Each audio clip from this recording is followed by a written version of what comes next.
welcome back. Communities and schools of the Gulf South have worked to help thousands of students facing both academic and non-academic challenges. And now they are ready to expand that work to even more schools in our community and beyond. Here with more are the president, Amanda Schroeder, and site coordinator, Maya Edwards. Thanks for being here, ladies. Thanks so much for having us. Yes, come on, Gulf South, represent for the people. And Amanda, I want to start with you. I find it so interesting because when I was doing research on you, I was like, oh, are they a school that goes inside of a school? But not necessarily. How does communities and schools work?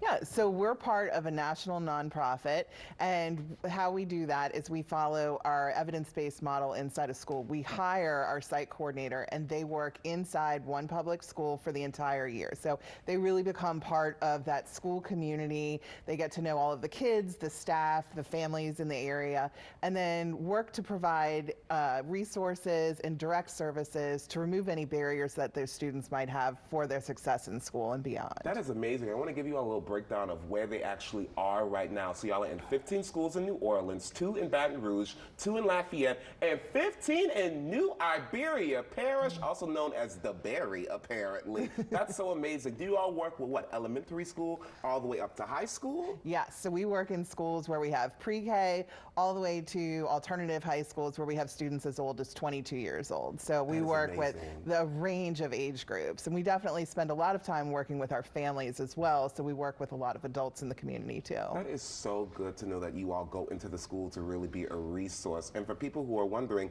what type of barriers do you all try to help remove from these children? What are those barriers? I mean, so we really make sure we're doing what is needed by school and by students. So some schools, that might be something where we see that there's a lot of children that are dealing with like chronic absenteeism, or it might be that the school has a lot of issues with bullying, or it could be just a high level of poverty. And so when we're in those schools, we'll address those as a whole school. So for attendance, for example, making sure that we're providing incentives and parent education around how important it is to attend school, but then going individually and working with the individual students and their families. So doing home visits and finding out what's going on that their child's not coming to school. And it could be something as easy as the student has to get up on their own and they don't have an alarm clock or have a process in the morning, so we'll make sure and purchase that. But it can also be really a lot of, more in-depth problems where maybe there's mental health issues going on in the family or substance abuse. And so then working with those parents and families to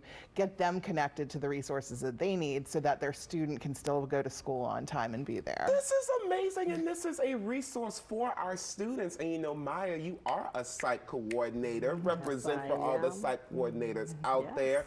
You also help with the academic side. You gave a great example of how you all help on the non-academic side with bullying and how to get up in the morning. But when it comes to like academic barriers, how do you all help in that area? Oh, so having a counselor in the school is a bonus for an educator and especially for our students. So some of our students who may struggle with, let's just say, anxiety, and we talk a lot about just during testing time, some of our kids, they may struggle a little bit more. So having a counselor go into a classroom and provide coping strategies.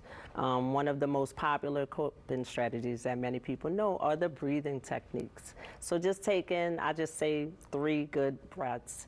Inhale and exhale, that can keep you calm, which is good because you need to perform, right? Absolutely. And then another one would be affirmations. A lot of us, we're talking about it all year round, giving kids just those, way to go, keep going, do your best. A lot of them are familiar. So it's just giving them those reminders to build the confidence so they can continue and perform for whatever. This is amazing. I wish I had resources like this when I was in school. Now, I'm sure a lot of you are wondering, Malik, why do they have food on the table? Amanda, you also teach these students what a healthy lunch looks like, a healthy breakfast, an achievable breakfast as well. What have you bought us? So a lot of times our families might be struggling and also don't have access to all of the groceries or the high level costs, but it's so important for our kids to have like a healthy breakfast or a healthy snack. And so I brought some things that are just easy and attainable, things that we can get at any corner store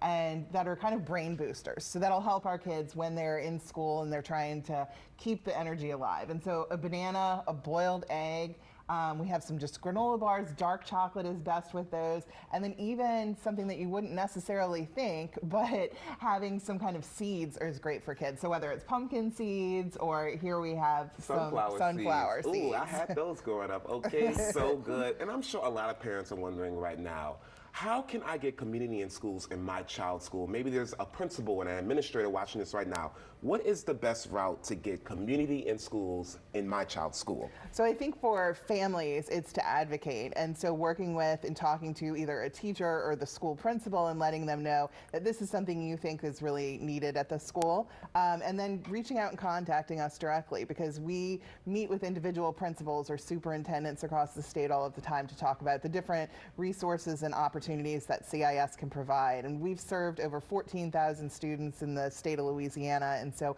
want to continue to grow that and make sure that every child that lives in a Title I school or goes to public schools in Louisiana has the opportunity to have this. You better come on. Well, look, they are looking to expand their network. Ladies, thank you so much for all the work you're doing for our kids. And if you want more information about communities and schools of the Gulf South and how you can help expand their mission, log on to cisgulfsouth.org.